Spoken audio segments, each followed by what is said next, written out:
प्यार की मिठास। सच्चा प्यार कभी भी और कहीं भी हो सकता है। प्यार एक ऐसा एहसास है जो बिना कहे भी बहुत कुछ कह जाता है। जब किसी को प्यार होता है तो वह ये नहीं सोचता कि इसका अंत क्या होगा। ऐसा इसलिए होता है क्योंकि वह इंसान किसी के प्यार में इतना खो जाता है कि बस उसे प्यार के अलावा कुछ दिखाई नहीं देता। बस वो हमेशा उस व्यक्ति के बारे में ही दिन रात सोचता रहता है। एक लड़का था। वो एक लड़की से बहुत प्यार करता था। वो उस लड़की के लिए कुछ भी करने को तैयार था। लेकिन दिक्कत ये थी कि लड़का बहुत गरीब घर से था, जबकि लड़की बहुत अमीर थी। और दूसरी दिक्कत ये था कि लड़का अलग कास्ट का था, जिस वजह से दोनों के प्यार में बहुत कठिनाई आ रही थी।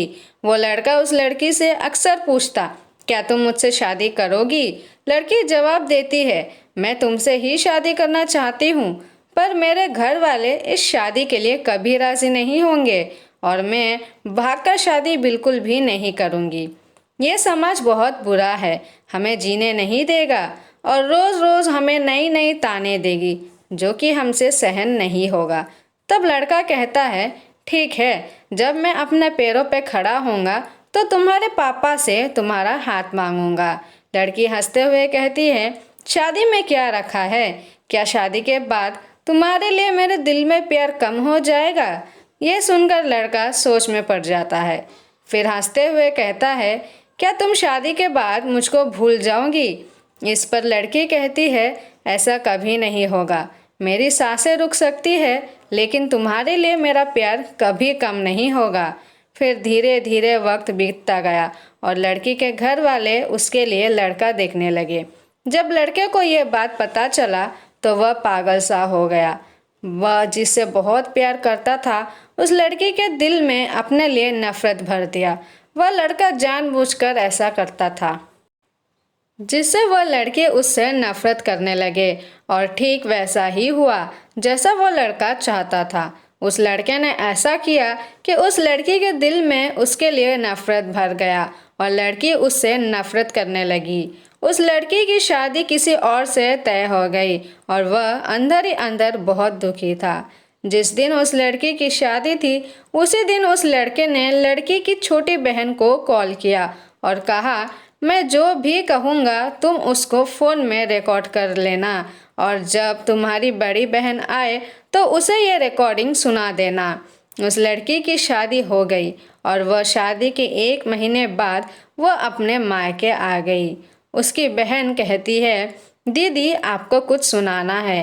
वो लड़की हंसकर कहती है, क्या है, जल्दी सुनाओ। जैसे ही वो उस लड़के की रिकॉर्डिंग ऑन करती है, उसमें से रोने की आवाज़ आती है। वो अपने बहन को कहती है, ये आवाज़ तो रोहन की लग रही है ना?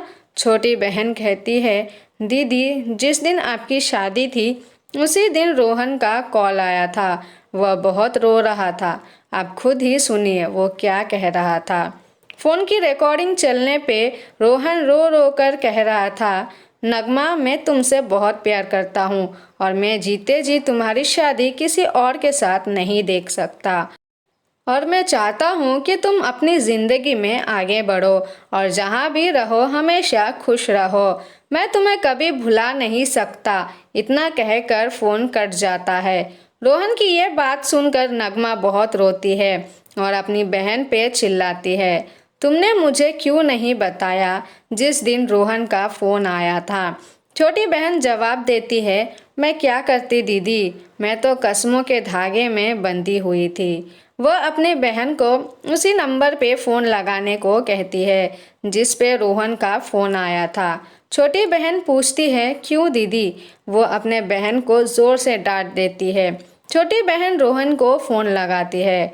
दूसरी तरफ फ़ोन उठता है। हेलो हेलो आंटी जी, रोहन कहाँ है? रोहन की माँ रोने लगती है और कहती है कि अब वो इस दुनिया में नहीं रहा। वो ये सब सुनकर चौंक जाती है और पूछती है, ये कब हुआ और कैसे हुआ? पता नहीं कैसे रोहन ने अपने आप को जिंदगी से दूर कर लिया। कसम खा ली कि किसी से भी शादी नहीं करेगा। छोटी बहन, आंटी ये कब की बात है? रोहन की माँ ने कहा, ये 21 मार्च की बात है बेटा। ये सब सुनकर वो लड़की फ़ोन काट देती है। वो सारी बात अपनी बड़ी बहन को बता देती है और बड़ी बहन कहती है, मैंने रोहन की बातों पे भरोसा क्यों नहीं किया। मेरा रोहन आज मेरे से दूर नहीं होता अगर मैं उसके बातों पे भरोसा कर लेती तो। प्यार तो कभी भी हो सकता है, लेकिन सच्चा प्यार बहुत मुश्किल से मिलता है। लोग दोस्त को जिंदगी समझते हैं और प्यार को अपना जीवन, जिसके सहारे वो अपनी पूरी जिंदगी को अपने प्यार के नाम कर देते हैं। ये प्यार दुनिया का वो वायरस है जो कभी भी कुछ भी कर सकता है। इसलिए प्यार ऐसे इंसान से करो जो तुम्हारे फीलिंग को समझे और उसकी कदर करे। तो दोस्तों, ये कहानी यहीं पे अंत होता है। आपको ये कहानी कैसा लगा हमें कमेंट करके ज़रूर बताइए। और अगर आपको ये कहानी पसंद आई हो तो ज़रूर से हमारे चैनल को लाइक करके सब्सक्राइब कर लीजिए। तो मिलते हैं अगली एक और नई रोमांचक कहानी के साथ।